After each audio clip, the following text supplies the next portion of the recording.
In this session, we'll go through the complete process of installing SCOM 2025, from planning and prerequisites to performing the actual installation.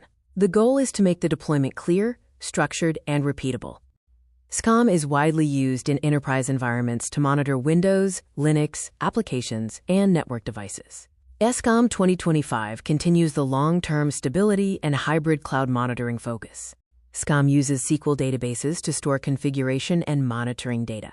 Reporting requires SQL reporting services. Agents send monitoring data to the management server. Exact requirements vary by environment size, but these specs ensure smooth performance for small to mid-scale deployments.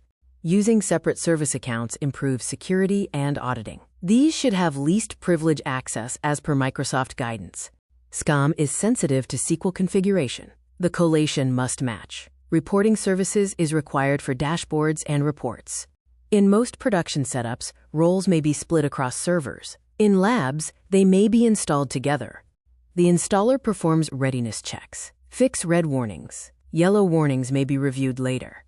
Ensure firewall and SQL permissions are correctly configured. Provide SQL service account created as prerequisites. Reporting setup is often where issues occur. Ensure SSRS is operational before installation. Once SQL reporting services are configured, please close the setup wizard. Once setup is complete, we get green checkmark that is installed successfully. Verify services and console connectivity before onboarding devices.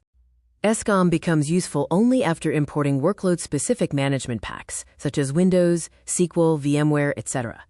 A structured deployment ensures long-term stability and scalability. Most failures are related to SQL or permissions. Validating early saves time.